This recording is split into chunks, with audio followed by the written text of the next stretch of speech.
안녕하십니까. 사회복지사 1급의 고병갑입니다. 이번 시간은 조금 전에 마감되었던 사회복지조사론 이론 영역이 얼만큼이나 여러분에게 내면화되어 있는지를 기출문제를 중심으로 편제된 25개의 문항을 통해서 빠른 속도로 그리고 짧은 시간 안에 한번 복습을 하는 이런 기회를 갖도록 하겠습니다. 먼저 첫 번째 문제를 과학적 방법으로 끄집어냈습니다. 과학적 방법에 관한 설명으로 옳지 않은 것은, 과학적이라고 하는 말은 공동체 구성원이라면, 아니면 대한민국 국민이라면, 아니면 이 사회복지를 공부하는 사람이라면, 또는 사회복지 실천 현장에 있는 사람이라면 누구나 그렇겠다라고 납득이 가게끔, 고개를 끄덕거릴 수 있게끔 하는 방법을 과학적 방법이라고 합니다. 사회복지 또는 사회복지 실천이라고 하는 것은 어느 누가 보고 어느 누가 들어도 맞네, 도와줄 만한 사람을 도와주네, 도와줄 만한 때에 도와줄 만한 것을 도와주고 있네, 이렇게 해줘야 되지 뭐야 이런 소리가 나오면 되지 않지 않습니까? 바로 이제 그래서 과학적 방법에 대한 설명으로 옳지 않은 것은, 사회복지는 과학적이어야 됩니다. 잠정적이지 않는 지식을 추구한다? 아닙니다. 가능성이 있는, 확건할 수는 없으나 어느 정도 가능성이 있는 잠정적인, 어느 정도의 가능성이 보여지는 이런 지식을 탐구하는 것입니다. 그래서 거기는 틀린 거고, 경험적 증거에 기반하여 지식을 탐구한다. 검증 가능성이 있어야 되고, 체계적이고 포괄적 방법에 의존한다. 객관성 추구를 강조한다. 재현, 반복, 그다음에 검증 또는 경험 가능성을 말한다. 좋습니다. 답은 1번이 틀린 거지요. 다음에 사회복지 조사에 대한 문제는 어떤 두 문제 내지 세 문제가 나온다고 봐야 되지 않겠습니까?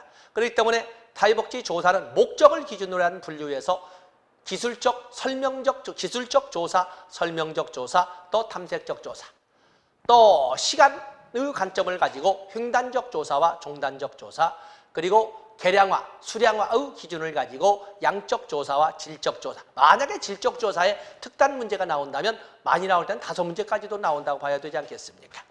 그래서 종단적 조사에 대한 설명으로 옳지 않은 것은, 우리가 시간의 관점으로 본다면 여기서는 기술적, 설명적 이런 조사에 대해서는 앞선 문제에서 다루고는 있지 않지만, 그러나 여기 보면 종단적 조사, 특히 패널 스터디가 주로 출제가 되어서 문제를 언급을 했습니다.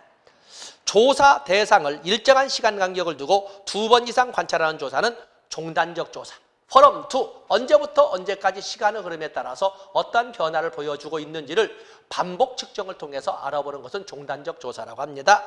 패널 조사는 매 조사 시점마다 동일인이 조사 대상이 들어간다. 동일 대상을 가지고 반복 측정을 함으로써 변화를 알아보는 것입니다. 바로 이제 이건 패널 조사. 근데 이 패널 조사의 문제점은 동일 대상을 가지고 동일 주제를 가지고 계속 반복 측정하다 보니까 패널 조건화라고 하는 소위 그냥 아주 그냥 판에 박힌 듯한 답을 함으로써 소위 그 조사의 본질을 왜곡시키는 이런 문제가 발생할 수도 있습니다만, 어쨌든 동일 대상을 가지고 반복 측정한다는 특징을 가지고 있습니다. 개인의 노동시장 활동과 같은 장기적 추이를 분석하는 데 활용된다. 그렇죠? From to니까. 경향 분석은 매 조사 시점마다 조사 대상이 동일인은 아니다. 동일인만을 가지고 반복 측정하는 것은 패널 조사, 패널 스터디고, 경향 분석이나 트렌드 스터디는 동일인은 아니지요.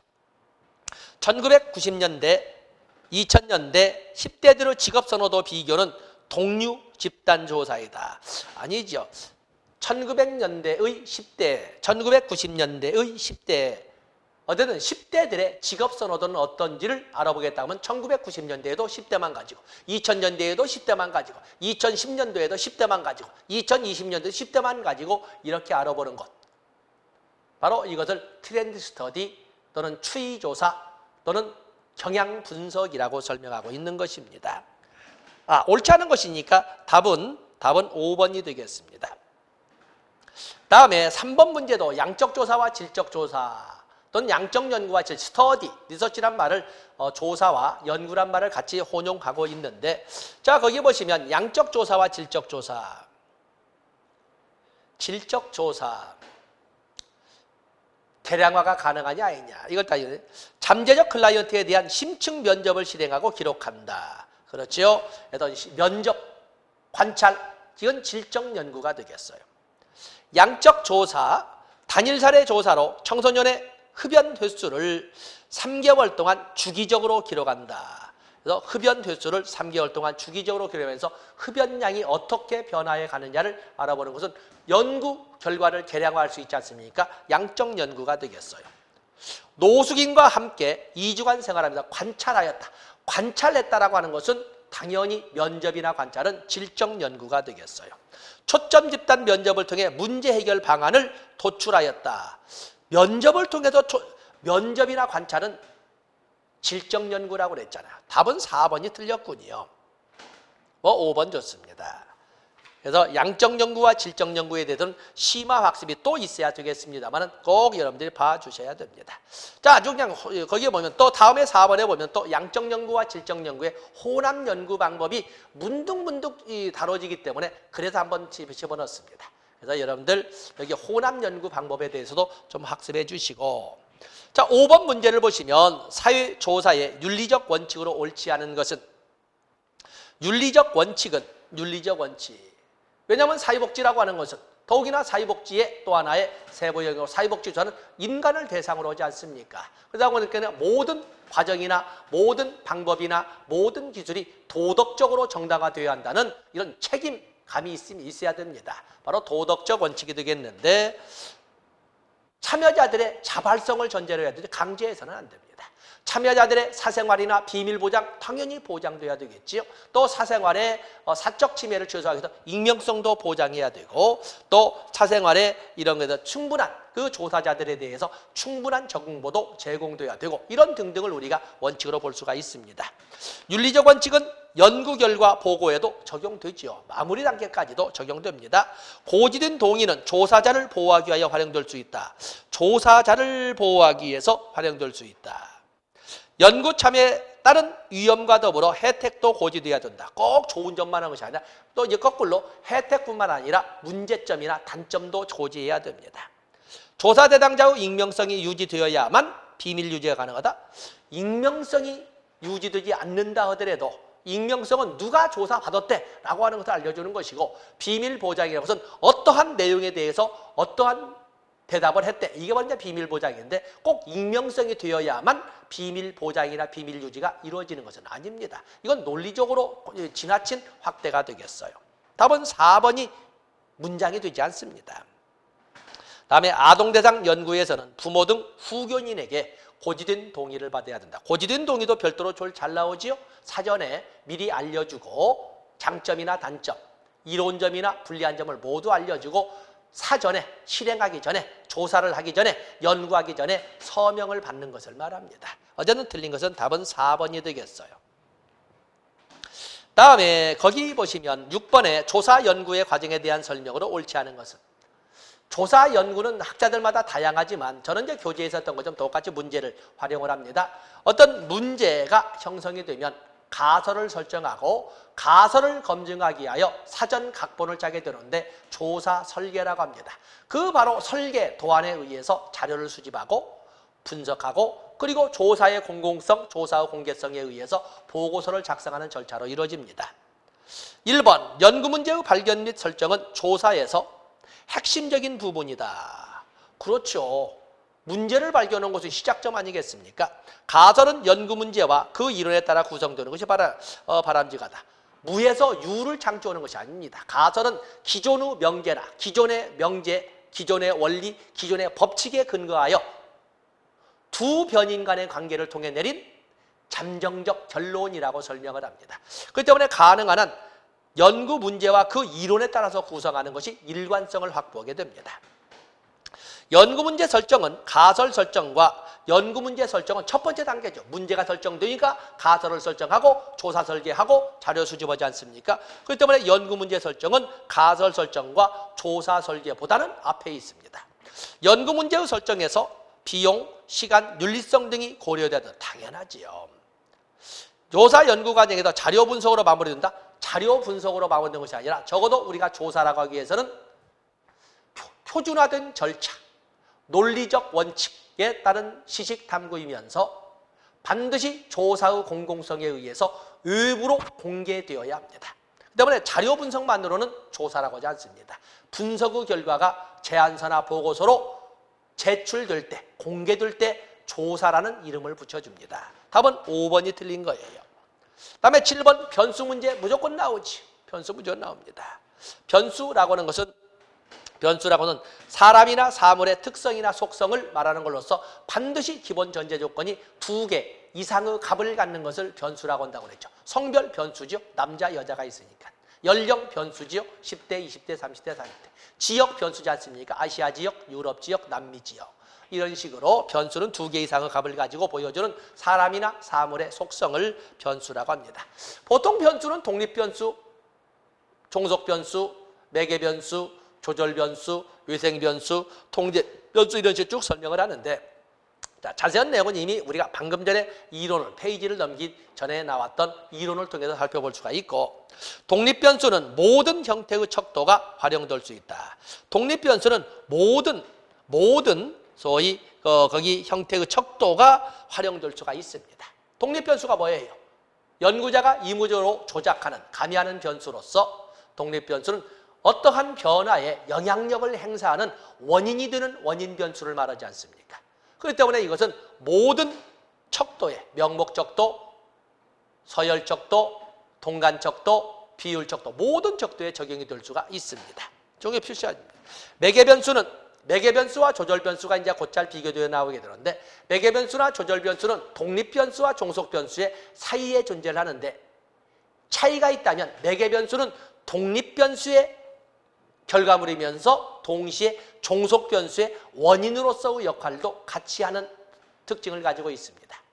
그에 비해서 조절변수는 사이에 존재한다는 것은 같은 유형을 가지고 있는데 독립변수와는 무관하게 존재하고 단지 하는 일은 독립변수가 종속변수에 미치는 영향력의 강도만 조절할 뿐입니다.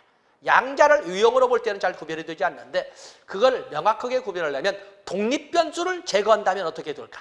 독립변수가 제거했을 때 같이 사라져버리는 것은 매개변수고 독립변수를 제거해서도 여전히 독립된 성향을 가지고 존재한다면 조절변수라고 보시면 됩니다.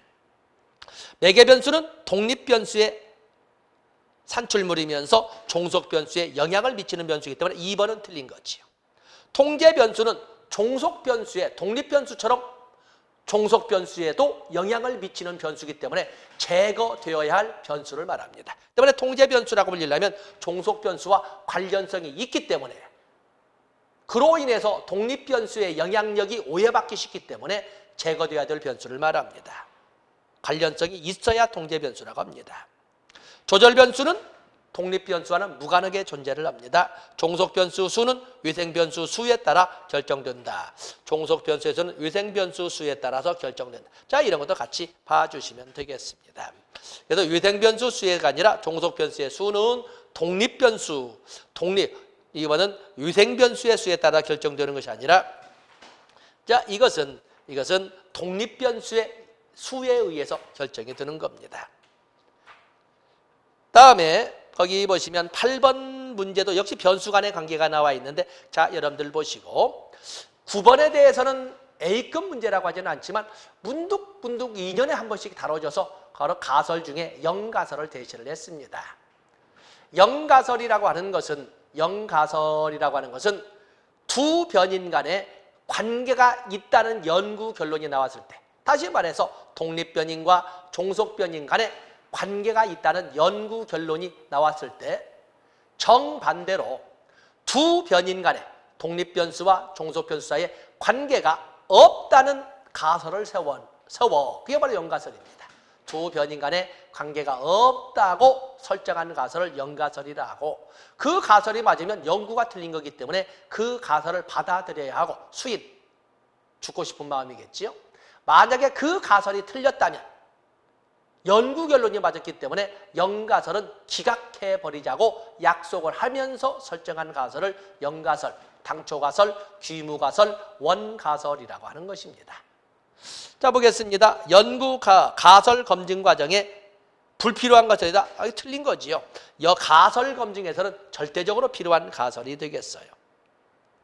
일반적으로 연구 가설을 말한다. 연구 가설은 대체 가설을 말합니다. 연구 가설은 두 변인 간의 관계가 있다고 연구 결론을 했을 때 두 변인 간에는 관계가 있을 것이라고 연구 결론과 같은 방향으로 설정한 가설을 대체 가설, 연구 가설이라고 합니다. 조작화되기 이전의 가설 형태를 말한다. 조작화가 뭐예요? 애매하고 추상적인 질적 개념의 개념적 정의를 보다 구체적이고 명료한 양적 개념으로 변환시키는 과정을 조작화라고 하는데, 이렇게 구체화시킨 가설 형태를, 조작화를 통해서 구체화시킨 가설 형태를 바로 연가설이라고 합니다. 연구가설을 반증하는 과정에서, 즉 연구가설 대체가설이라고 하지요. 반증하는 과설을 활용. 답은 4번이 되겠어요. 5번은 말도 안 되는 거고. 다음에 거기에 보면은 척도가 나와 있습니다. 10번의 척도. 10번의 척도에서 척도에는 명목척도, 서열척도, 동간척도, 비율척도가 있는데, 제가 별도로 또 첨가했던 데 대해서 교재에 정리한 것이 서열척도에는 먼저 우리가 제거하기 위해서 동간척도에는 서스톤 척도가 있다. 하나 암기하셨고, 그에 비해서 나머지 어의 분화 척도를 포함해서 소위 니커트 척도, 보가더스 척도, 커트만 척도, 소시오메트리, 어의 분화 척도 등등은 소위 총화라는, 더하기, 총합이라고 하는 총화라는 단어가 들어가는 평정 척도들은 서열 척도가 됩니다. 보가더스 사유적 거리 척도는 커트만 척도와 더불어서 누적 척도의 하나라고 부릅니다. 의미 분화 척도, 어의 분화 척도 또는 의 차별 척도 이렇게 부르겠는데, 척도는 한 쌍에 반대되는 형용사를 주로 이용해서 5점 척도나 7점 척도를 활용한 상대적 위치 비교를 할 때 쓰는 것이 바로 어의 분화 척도 또는 어의 차별 척도라고 합니다. 니커트 척도는 서열 척도지요. 하나의 개념을 측정하는데 일관성이 높은 여러 개의 문항을 사용한다는 특징을 가진 서열 척도를 니커트 척도라고 합니다. 틀린 것은 답은 3번이 되겠네요. 커트만 척도는 누적 척도로 각 문항을 서열적으로 구성한다. 서스톤 척도, 이건 동간 척도지요. 서스톤 척도를 개발하는 과정은 니커트 척도와 비교하여 많은 시간과 노력이 요구된다. 자, 이런 장단점이 좀 깊이 들어갔습니다만 어쨌든 여기서 틀린 것은 니커트, 서스톤 척도만 동간 척도, 나머지는 서열 척도, 이렇게 보시면 되겠습니다. 다음에 11번은 여러분들이 다시 한번 반복해 보시고, 다음에 12번으로 넘어가 보시면 측정 도구의 신뢰도에 대한 설명으로 옳지 않은 것은 검사의 양호도, 좋은 검사 도구의 조건으로서는 타당도, 신뢰도, 객관도, 실용도를 따져볼 수가 있는데, 실용도는 뭐 일상적인 기본적인 경제성의 조건이니까 따질 필요가 없을 정도로 누구나 알고 있습니다.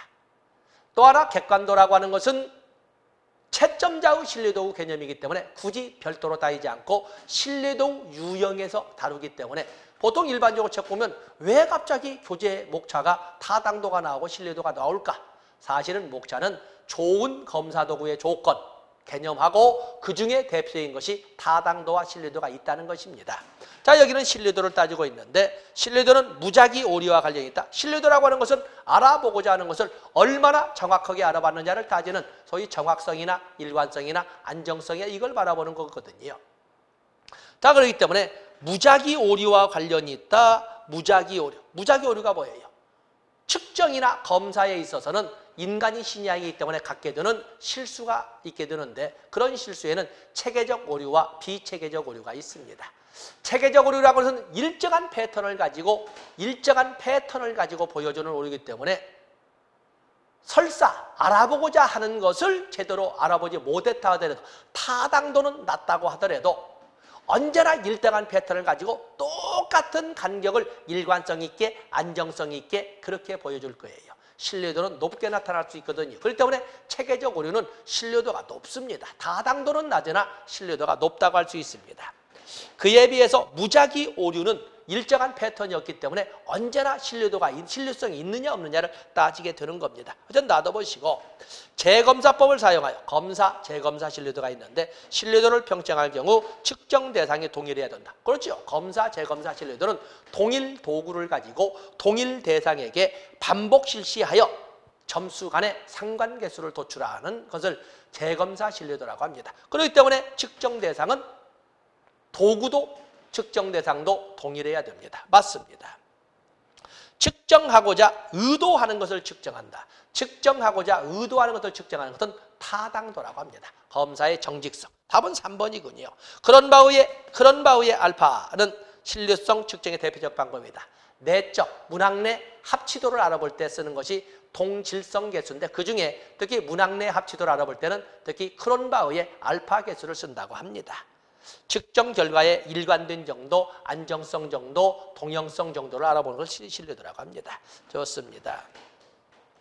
다음에 13번이나 14번은 여러분들 보셔서 특히 내적 타당, 안 풀어본다고 해서 출제되는 것이 아니라 쉽다는 것이 아니라 출제가 되지만 여러분이 간단하게 일별할 수 있기 때문에 특히 내적 타당도 저해 요인은 이건 cannot to죠. 아무리 강조해도 부족함이 없는 것처럼 아주 중요합니다. 그러나 여러분 풀어보십시오.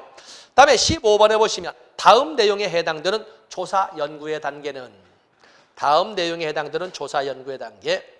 조사 연구 단계 다양하게 있지 않습니까? 문제가 형성되고 가설이 형성되고 조사 설계가 이루어지고 자료를 수집하고 자료를 분석하고 보고서 작성하고 이런 단계로 이루어지는데 조사 대상 변수들 사이에 논리적 구조를 설정하고 조사 대상 변수들 사이에 논리적 구조를 설정하고 가설 설정에서 일반화에 이르기까지 필요한 재반 활동에 대하여 계획을 수립하는 단계. 계획을 수립하는 단계. 자, 계획을 수립하는 단계는 조사 설계, 조사 가설 검증을 위한 사전 각본을 짠다라고 하는 것은 어떻게 어느 영역을 대상으로 언제까지 자료를 수집하며 어떤 방법으로 분석할 것이냐의 각본을 짜는 거기 때문에 계획 수립의 단계는 조사 문제 선정, 자료 분석, 측정 도구 개발, 자료 수집, 조사. 답은 조사 설계 단계가 되겠어요. 하나 좀 벗어나서 봤습니다.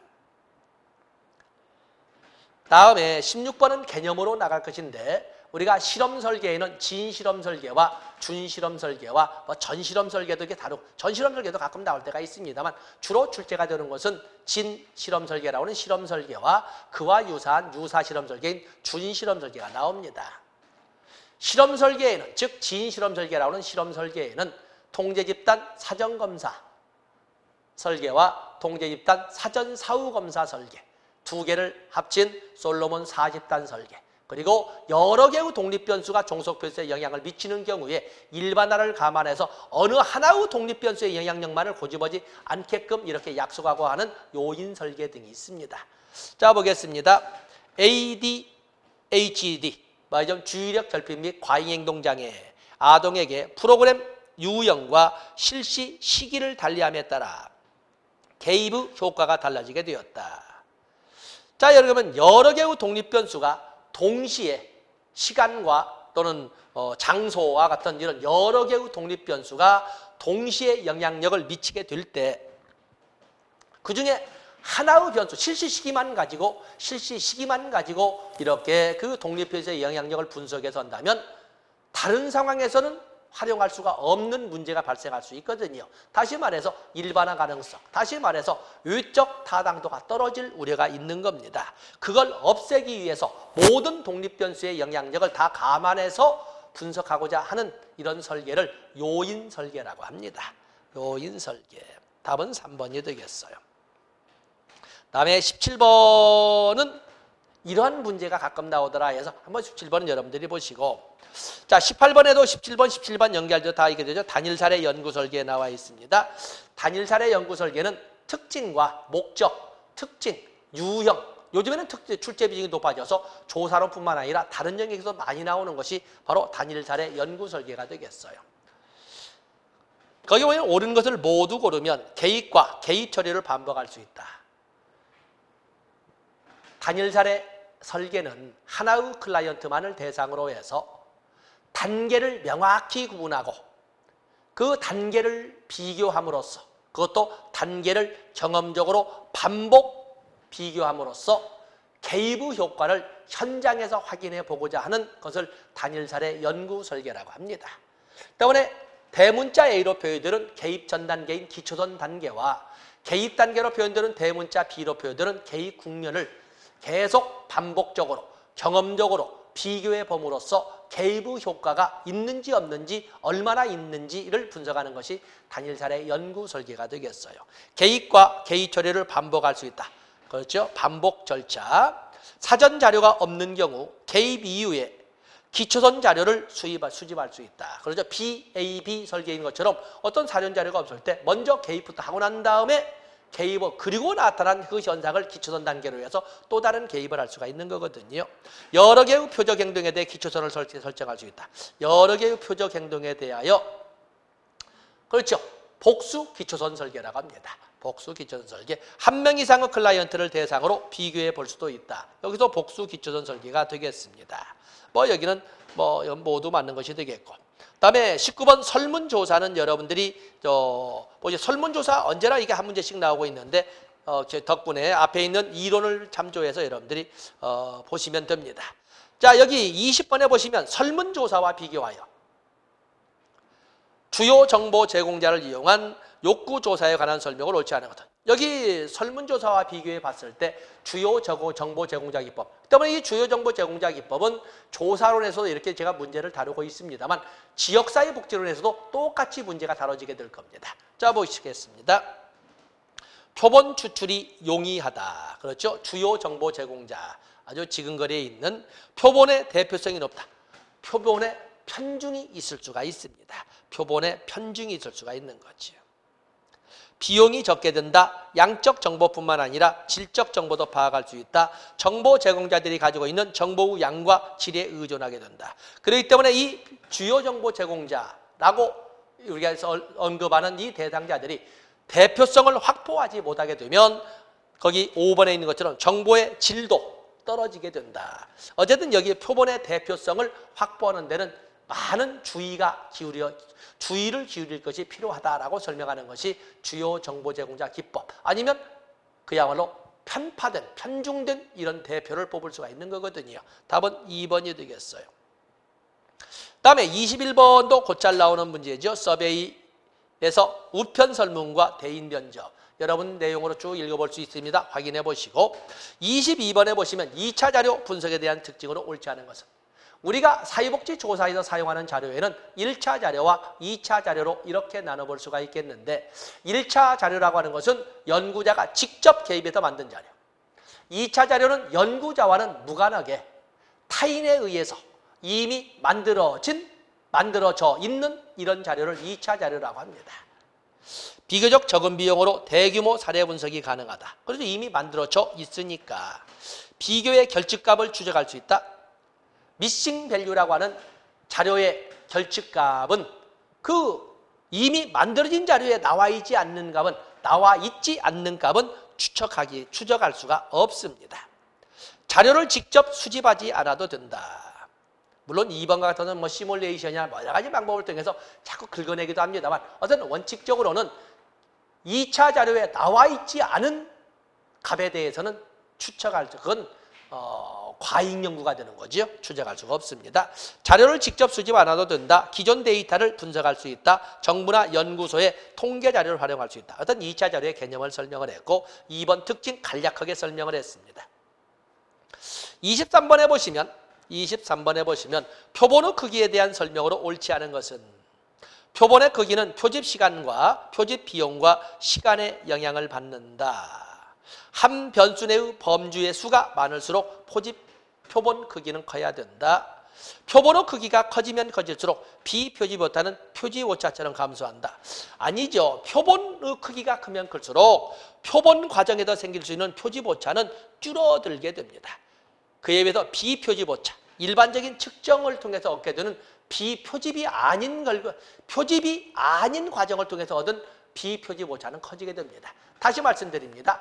표본의 크기가 크면 클수록 표본을 통해서 또는 표본을 수집하는 과정에서 발생할 수 있는 표본 오차, 표집 오차는 줄어듭니다.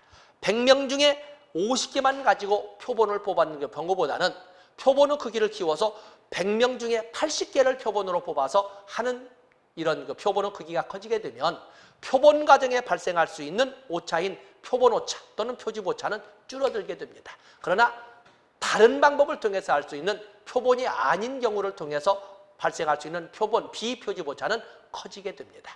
아시겠죠? 자, 이렇게 여러분들이 봐주시면 됩니다. 답은 3번이 되겠어요. 표본의 크기는 모집단의 특성을 추정하는 정확성계 관계가 있다. 표본의 크기가 크면 클수록 정확성은 높아진다고 본다. 표본의 크기가 작으면 통계적 검증력이 떨어지고 이종 오류를 범하기 쉽다. 자, 5번은 별도로. 이종 오류라는 것은 이종 오류라는 것은 가설이 틀렸음에도 불구하고 맞았다고 착각해서 발생하는 오류를 제2종 오류인데, 맞으면 그렇게 표본의 크기가 작으면 가설이 틀렸음에도 불구하고 맞았다고 착각할 수 있는 경우가 발생한다는 것입니다. 그래서 5번은 별도로 중요 표시하시면 됩니다. 그 다음에 24번에 보시면 다음에 해당하는 표집 방법은 성인의 정치의식을 조사하기 위해 소득을 기준으로 최상, 상, 하, 최하로 구분한 다음 각각의 계층이 모집단에서 차지하고 있는 비율에 맞추어서 1500명의 표본을 4개의 소득 계층별로 무작위 표집하였다. 표집 방법에는 확률 표집과 비확률 표집이 있다. 알고 계십니다. 확률 표집에는 단순 무선 표집, 체계적 표집, 유증 표집, 또 군집 표집이 있다. 또 비확률 표집에는 유의 표집, 이무 표집, 할당 표집, 누적 표집이 있다는 것도 알고 있습니다. 자, 여기 보면 소득을 기준으로 아주 잘 사는, 가난한, 아주 가난한, 이렇게 특성이 같은 4개의 집단으로 만들어 놓고 거기에서 비율에 맞추어서 표본을 뽑았다. 특성이 같은 4개의 집단, 특성이 같은 하위단 4개의 하위단층 유층 표집이라고 합니다. 그것도 비율에 맞추어서 비례 유층법에 의한 유층 표집이라고 할 수 있습니다. 답은 1번이 되겠죠. 뭐 아시는 내용 반복을 해봤지요. 다음에 25번은 여러분들이 평가의 유형, 그러면은 주체에 따라서 자체평가, 내부평가, 외부평가로 나눠보고 과정에 따라서도 진단평가, 형성평가, 총괄평가로도 나눠볼 수 있는데, 자, 25번은 제가 굳이 시간을 들이지 않더라도 여러분들이 쉽게 읽어보고 또 참조할 수 있습니다. 자, 이렇게 해서 이번에는 우리가 이론이 끝나자마자 바로 문제풀이를 통해서 사회복지 조사론, 언제나 부다선 조사론에 뭐 100점까지 가자고도 않겠습니다. 80점 가자고도 않겠어요. 70점도 그냥 60점만 가자고 제가 지금 말하고 있는 겁니다. 그러면서 지금이야 60점이지만 여러분들이 1월달이 되었을 때도 60점일까? 너무 처음에 다 알려고 하면 겁이 나고 또 그리고 버려버리고 싶거든요. 지금은 조금만 알고 가시고 또 한 번 진행하면서 1월달에는 내가 말하지 않아도 여러분들 70점은 기본 받을 수 있도록 이렇게 진행을 하겠습니다. 자, 여기까지 하겠습니다. 고맙습니다.